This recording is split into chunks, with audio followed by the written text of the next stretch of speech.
Hello, everyone. My name's Hank Setala with Holistic Health and Healing, and also go by the Sonic Shaman. And I have with me again, because it was so much fun yesterday, I have Casey MacBride, who is going to be doing some meditations and everything out of the center, but also just a wonderful brother on the path that I reconnected with just recently. And I'll go ahead and let him introduce himself as well.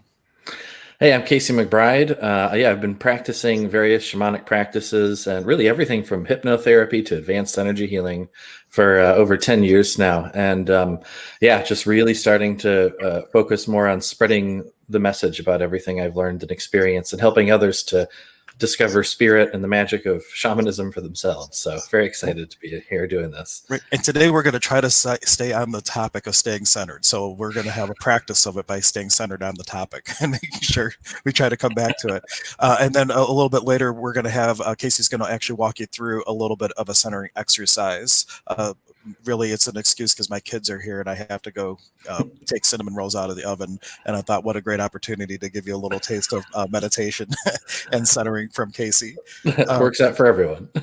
So I'll let you speak first to it. Like, what if, because everybody thinks that they're even the greatest meditators, right? Like everybody is all centered and they're walking their path. But even Christ wrecked the tabernacle once because he lost his cool. So the question is, like, when we're amidst the chaos of the world and things that are really knocking us off kilter, what tools do you use from a shamanic perspective or any perspective to help bring yourself back to center?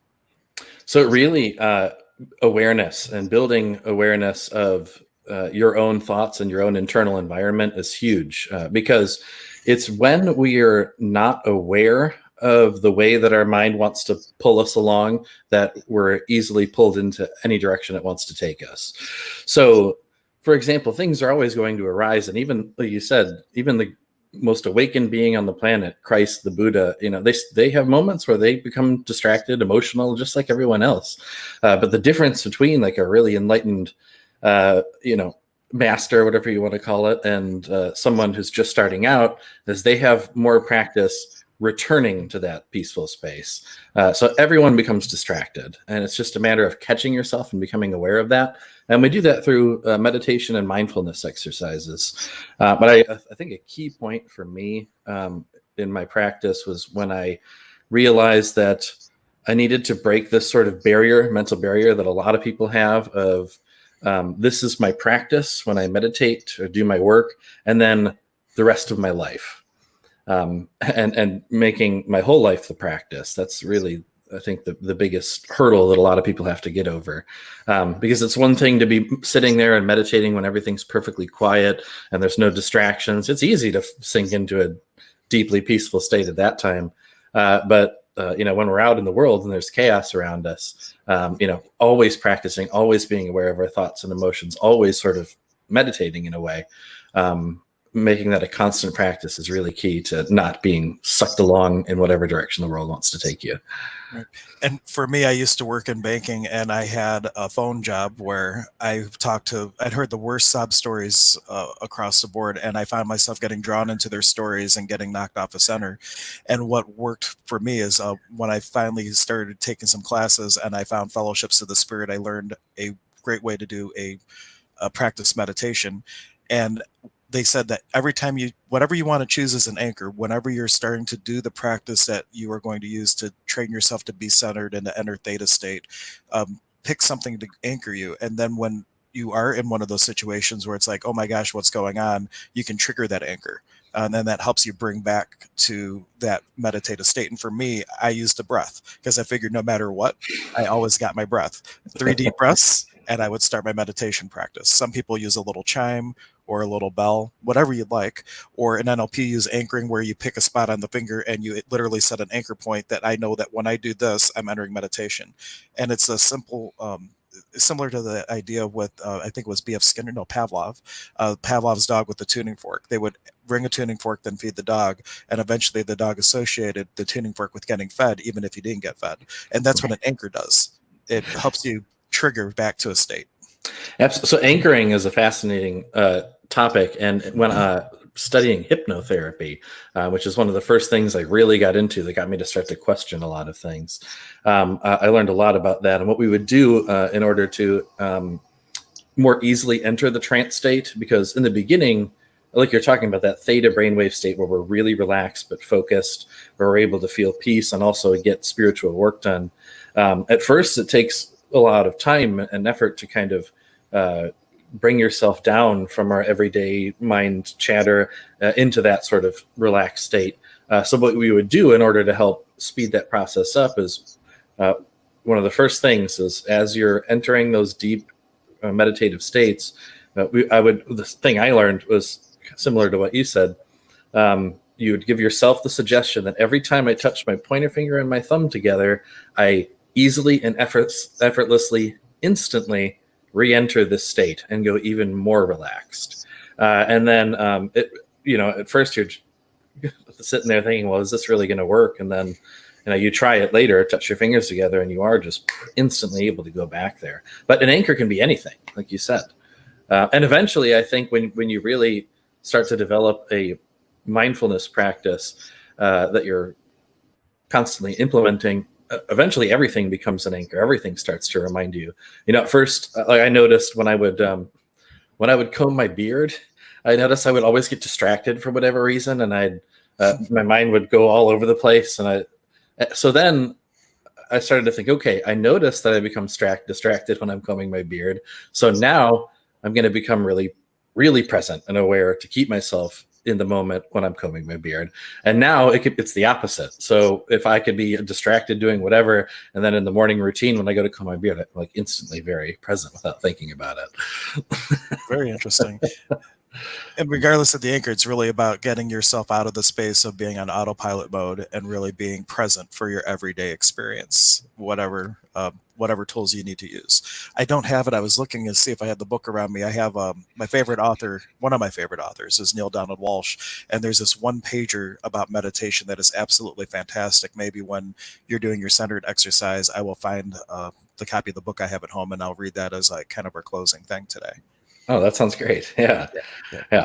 But remaining centered is, I think a lot of people have heard that term, and stay centered, stay focused. But I don't think a lot of people have practical exercises for bringing themselves into a centered space. So yeah, I think it'll be a good thing to give everyone a little taste of something practical they can do with just a few minutes of time. And people are typically amazed at what just 3 to 5 minutes of sitting down, grounding, centering, the shift that can have. I mean, it can take people from a place of really high anxiety and stress down to, I feel great. I'm super relaxed right now. And it just took a few minutes. Didn't have to take a pill. Didn't have to do anything extravagant. Just a few minutes of going through a focus exercise. It's amazing what it does for people.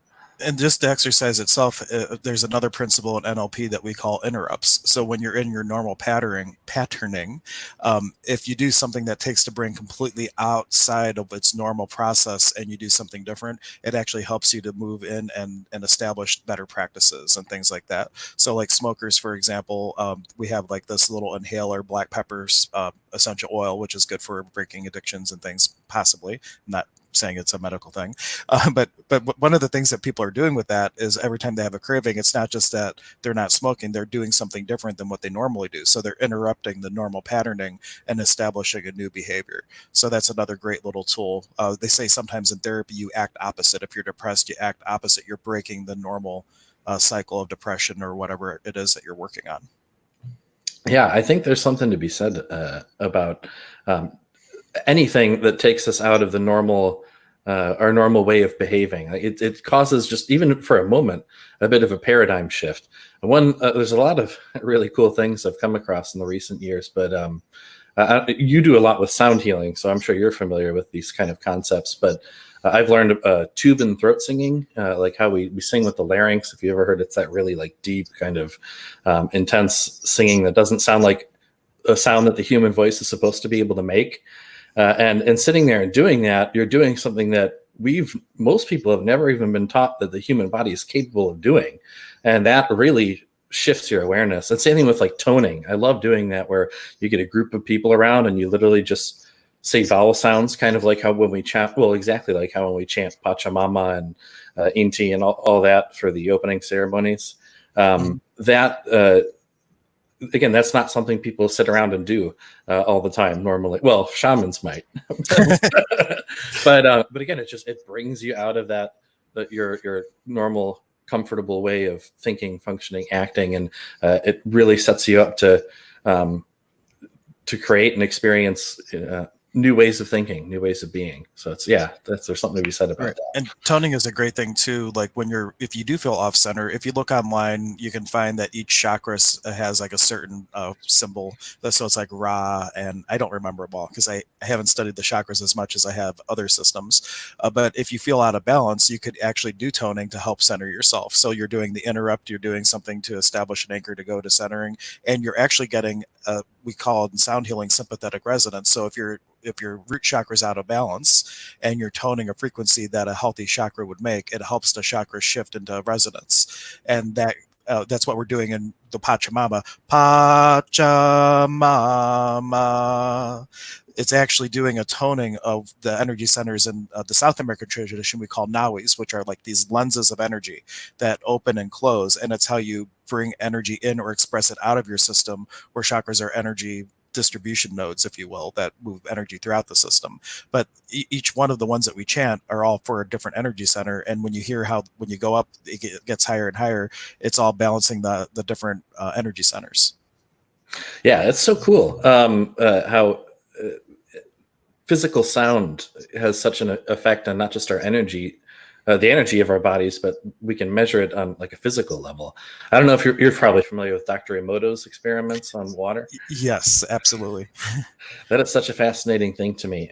For those of you, Hank might be able to give a little more in depth than I can, but for those of you who aren't familiar, Dr. Emoto, I believe, is a Japanese physicist who studied the molecular structure of water, and he had a device that would magnetically restructure water so that essentially it was like at this, I don't know, like a neutral structure, I guess you could say. And then he would apply all kinds of stimulus like sound and thoughts. And he would play like beautiful music and symphonies just to this water, and then freeze it and look at the crystals under a microscope.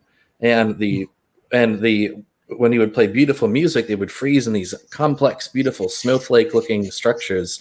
And then he would take that same restructured water and then instead of beautiful music, he'd play like death metal or something like really like dissonant, and it would freeze in these just really fractured looking kind of chaotic patterns. And he would even take that further and not just work with sound, but just thoughts, just by looking and thinking loving, peaceful thoughts into the water. Same thing. You get these beautiful crystals, and then thinking hateful thoughts at the water would create this shattered, fractured, dissonant looking pattern. Right. And I think you pretty much summed him up pretty well. Some of his work is showcased in a very digestible format in a book called What the Bleep Do We Know? And it gives a couple of examples. So if you want to have a good resource, there's a movie and a book you can kind of check out.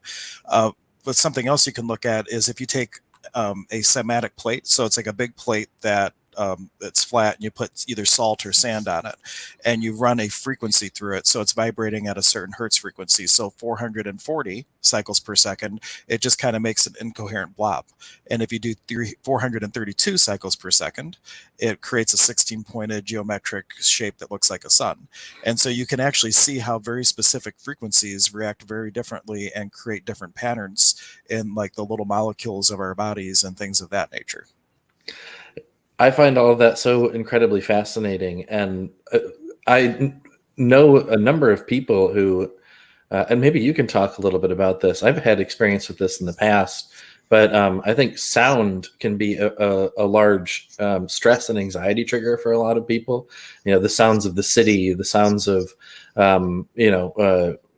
whatever it might be, or the neighbors next door or whatever can be a big anxiety trigger. So, I think the fact that we're able to harness sound for a positive effect, and we know so much about how these frequencies affect the different energy centers is really amazing. To me, I just see the parallel. Sound can be just as healing as it can damaging to the body. So I think that's really. Yeah. Unfortunately, they even use sound technology in military operations. There's sonic hurt rays, quite literally, that will just basically stop a crowd and make them run the other way, stuff like that. So sound literally can do anything. And in shamanism, we say that, it's the raw, undomesticated power of the universe. It just wants to be used. It's our responsibility to use it for things that in our life will create healing and possibility. But Casey, why don't we give them a taste? We can take a moment, and I will turn the camera over to you. And why don't you walk everybody through a little centering exercise and give them, a tool that they might be able to take away with them today. Absolutely. Okay, so I'm going to be doing this is an old shamanic exercise that I've came across a long time ago for grounding, but I found that I can adapt it to work very well for grounding and then centering. The two, I think, really go hand in hand. So what I'll have everyone who's here following along do is find yourself in a comfortable position, seated or lying down, or even standing up, whatever you're comfortable with. But find yourself in a position where you can be comfortable for about 5 minutes. And go ahead and close your eyes as long as you're in a safe place to do that. Take a few deep breaths and allow your attention to sink down away from the mind and into the body. As you breathe, allow more and more of your awareness to sink down into the body, eventually settling into your feet. Place all of your awareness in your feet. And this may be something that you've not really taken the time to do all that much before. How many people just sit there and really pay attention to their feet? But take a moment to do this now. Become curiously and intimately aware of all of the sensations in your feet. Are there any sensations in your feet you weren't aware of just a moment ago? Do they feel warm or cool? Are there any areas that are tense? Any areas that feel particularly light and comfortable? Just take note of all of the sensations in your feet.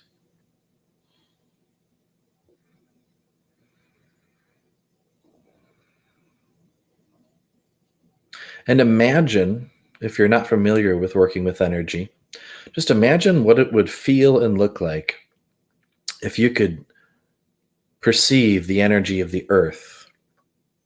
What does the energy of the earth feel like below you? No matter where you are on this planet, the earth is underneath you somewhere, even if it's floors and floors below. This vast, powerful energy of the earth is sitting there. So become intimately and curiously aware of the energy of the earth now. Underneath your feet, feel the energy of the earth below the feet. And use your awareness to begin to pull the energy of the earth. And again, you can imagine the energy looking or feeling like whatever it is that feels correct for you. So if you imagine the energy of the earth looking as like a light, a milky light moving up the body, that's perfect. Or it can look like soda pop bubbles or whatever it is that's most comfortable for you. Just really imagine and bring in as much imagined sense as you can. But imagine that as you breathe, the energy from the earth is traveling up the back side of your body. So through the heels, up the back of the calves, moving the back of the thighs, through the back of the hips, into the low back, up through your mid-back, upper back, and shoulders, through the neck, up around the back of the head, all the way to the top. Continue breathing as the energy flows now around down the front of the body, through the face, the jaw, past the neck, down through the shoulders and arms, down through your chest, your abdomen, past the whole torso, and then into the hips, through your thighs, through the fronts of your shins and the feet, forming a complete circuit, the energy now traveling back into the earth. And now we're going to do a little bit more of a sped up version of that same process that we just went through. But this time, In one smooth, flowing motion with your imagination, breathe and pull energy from the earth up the back side of the body to the top of the head on the inhale. From the earth all the way to the top of the head on the inhale. On the exhale, breathe the energy down the front of the body back into the earth. And we're going to do this 3 times. So I'll guide us through it. Breathing in, pull the energy up the back side of the body to the top of the head. On the exhale, feel it flow down the front of the body and back into the earth. Breathing in, pulling energy up the back side of the body to the top of the head. Breathing out, feeling it flow down the front of the body and back into the earth.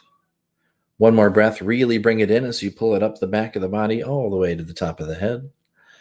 Exhale, feel it flow down the front of the body and back into the earth. Allow your attention and your awareness to sink into the body, into the energy that you're feeling flowing through the body, and breathe naturally now. We're going to do another set of 3 breaths. And this time, instead of breathing the energy up the back of the body and then down the front, we're going to breathe the energy from the earth up the right side of our body to the top of the head.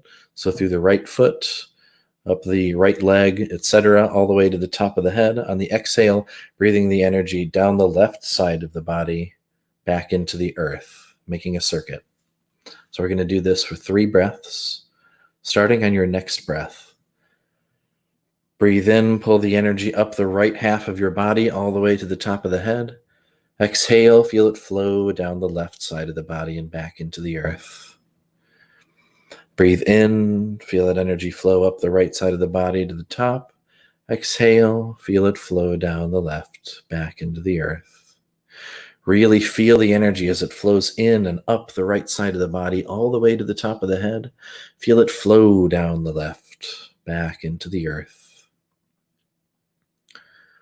Allow your awareness to sink back into your body, allowing your breath to return to a natural rhythm. And now place all of your attention in your navel. Bring all of your awareness into your navel, knowing that this is the energetic center of the body. Bring all of your attention there to your largest energy center.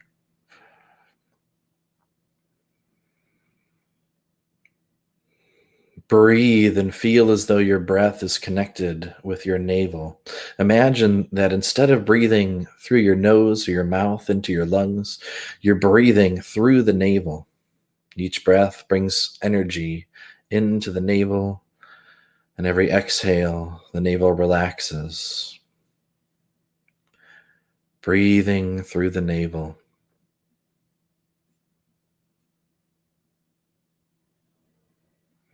And allow your attention to begin to sink in to the breath. And more important than the in-breath and the out-breath is the space between the breaths. And see if you can find that space. What does it feel like? No need to answer on a conceptual level. Just feel it for yourself.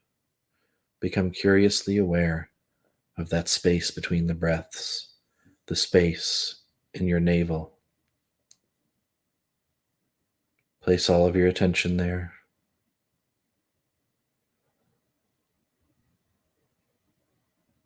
And see if just for a moment you can become aware of what it is that's doing all of this watching.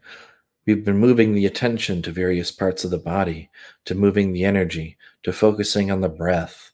What is it that's been paying attention? Can you feel just awareness itself? Become aware of that. What is it that pays attention to all of these things? Can you place your awareness back on itself? Become aware of the awareness. Just imagine what that would be like if you can't go there yourself.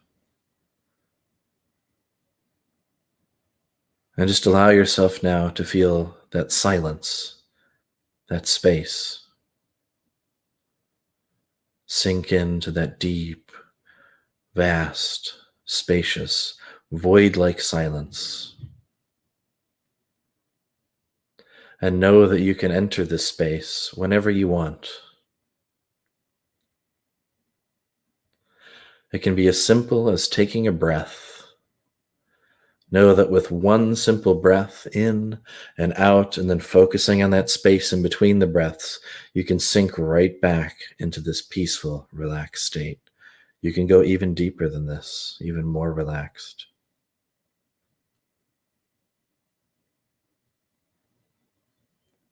Remaining focused, centered, feeling more calm, more grounded. Take a deep breath, feeling yourself becoming a little more energized. Another deep breath, feeling yourself becoming reoriented to the room around you. And one more, slowly opening your eyes, remaining peaceful, calm, and grounded as you proceed to go on with your daily experience, feeling more comfortable, more calm, more relaxed, more whole. I see Hank has rejoined us. Yeah. I was planning my rejoining, and I think I figured out for future how to do things a little differently. So very cool. Thank you for sharing that, especially since I asked you to do it off the cuff.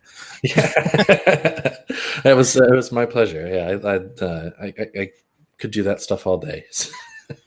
Great. And I did find the passage, before I read that, I wanted to offer a prayer of intention from Rishi's Metaphysical Institute, of which I studied at for some number of years. This is their credo, and they begin with this every time before entering meditation and starting the class. But it is my desire to sit calmly upon the throne in the temple of my own body, between the two great pillars of positive and negative vibrations, balancing them to the point where I can radiate through my temple of light to all whom I contact the wonderful peace, poise, power, wisdom, love, and harmony of God.